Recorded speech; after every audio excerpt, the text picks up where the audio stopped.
The art and wisdom of building a multi-billion-dollar self-storage business.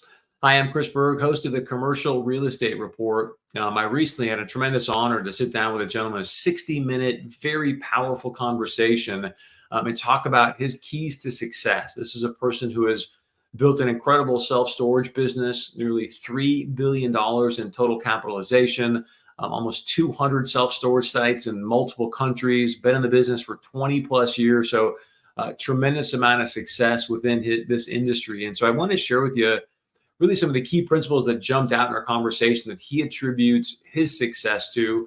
Number one was, he says, Chris, you got to be passionate about this. You've got to follow your passion. We all know that. We've all heard that, but follow your passion. He added, and don't listen to the naysayers. Don't listen to the naysayers was really a key thing, I think, for him and for anybody out there that goes out there and does big things. I mean, it's incredible because you think, oftentimes we see these success stories, you're like, oh, well, that guy was born with a silver spoon in his mouth, or, oh, he just got into, even today, Greg Brockman, right, from OpenAI tweeted out 8 years in one day is when they actually started OpenAI. It is hard to fathom that they've been at that for 8 years in one day with what we're seeing today, because I think we all sort of thought, oh, they just showed up, Microsoft did X, Y, and Z, and now we've got this great AI tool to utilize. We all know in real life, that's not how it works. That's why this person said, look, Chris, when I got going, I knew my passion about the real estate industry, about self-storage, but he said one of the first deals I did, it went sideways. And he even got sued by his investors, but he knew that, look, I was going into this thing with all the integrity that I have, doing the best I could to make this thing work. And he said, what was great about those situations, because we all have setbacks in our life, is that's when we learn the most. I think back for myself. I mean, as an athlete, it was the games that I lost that I learned the most about my game and my opportunity and where I can improve to get better for the next game. So as you don't listen to the naysayers, you're going to have setbacks. When you go through those, of course, look for ways that, hey, how can I get better at this? Which, I think really ties into what MLK Jr. talked about. Martin Luther King Jr. said, it's easy to have great character when life's going well. Like, anybody can show great character when things are going well. It's when times are tough, when you have the setbacks, when you see a person's true character. And, I recently had what I think is going to be an epiphany in my life, where it's like, you can focus on all these goals and all these things you want to achieve. And of course, you want to have those goals.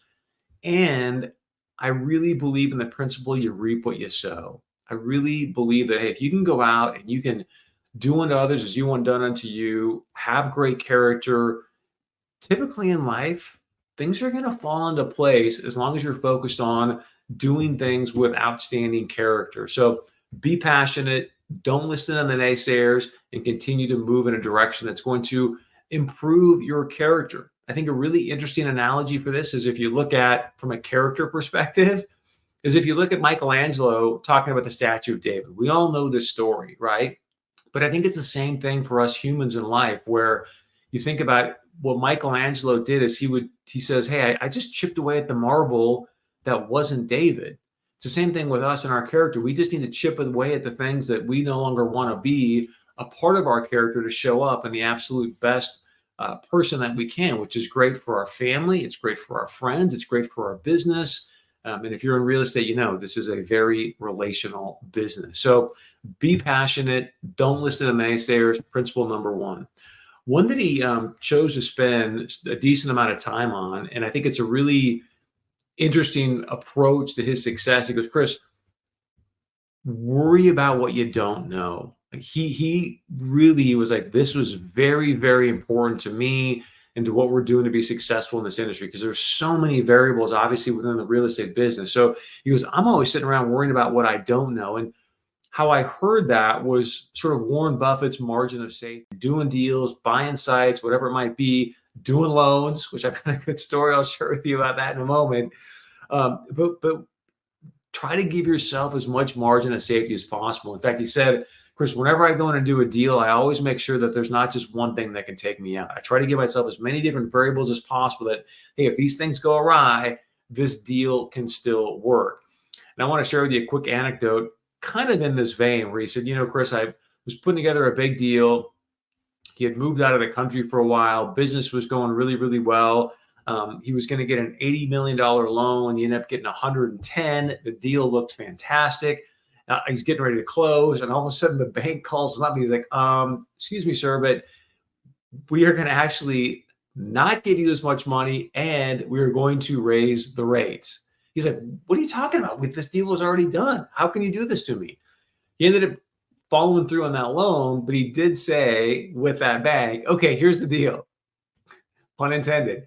If this is how this is going to go down, just know that when I pay this thing off, I'm going to come back for a lot more money for the next loan. So he ended up getting it paid off.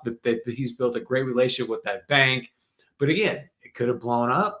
He didn't listen to the naysayers, stayed passionate about the project. Obviously, it made sense financially, got the deal done, and now has built a great long-term relationship with this bank. The third thing he talked about was work the problem, because there's always going to be problems, Chris. I'm just continually trying to find these solutions. If you just continue to work the problem, things are going to come out. Everything is going to be A-okay. As we were starting to wrap up the conversation, I want to know from him specifically a couple of things. We talked about what is he so passionate about when it comes to the self-storage business.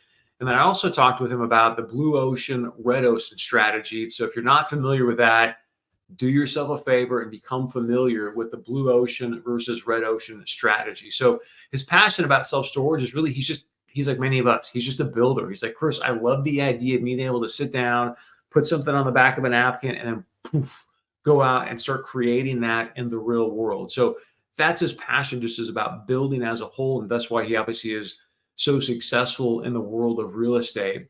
But one of the things, if you're not familiar with the self-storage industry, is there is now a lot of capital in this space. And there's obviously a finite amount of sites that are going to work for self-storage. So one of the challenges that you can find is that if you're not familiar with the blue ocean versus red ocean strategy, is that you can be in a red ocean when you've got so much capital in the space. There's great returns. It's a not recession-proof asset, but definitely recession-resistant asset. People like that, especially where we think things are headed here in the next few years.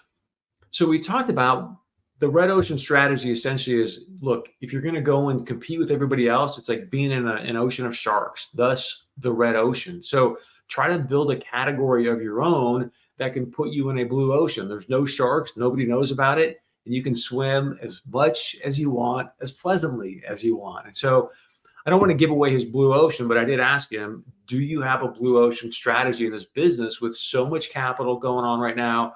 A lot of institutions loving this asset class, and he does. And I want to tell you what it is, but I'm not going to, out of respect to him and our relationship and a great conversation. So I share all that with you because I want you to look at that yourself. What would be your blue ocean strategy when it comes to your business, your asset class? Another good analogy or example of what I mean here is if you look at Peter Thiel's book, 0 to 1. If you've ever seen Mr. Thiel talk about business or his book, he goes, look, competition's for losers. Like that. That's his quote. Competition is for losers. And what he means by that is that, in school, we're all taught competition is great. This is great. He's like, in business, you don't want competition. You want a monopoly. Same thing, obviously, within the real estate realm is how can you position yourself to be in a sector or an asset class or a position where you've got your own monopoly, for lack of a better term. I know that's not legal, so I'm not saying that specifically. I'm just saying you want to be 0 to 1 in that particular category that no one else is competing for, so you can swim in your blue ocean. So hope you got some value out of the comments here today, the video, what was shared in regards to this very powerful conversation with a gentleman, again, that's built an incredible self-storage business, a long-term real estate player. So thank you for joining us here today. Would love if you've got any comments you want to share. Subscribe to this channel. We're going to be doing more videos like this in the future. And again, I'm Chris Berg, host of the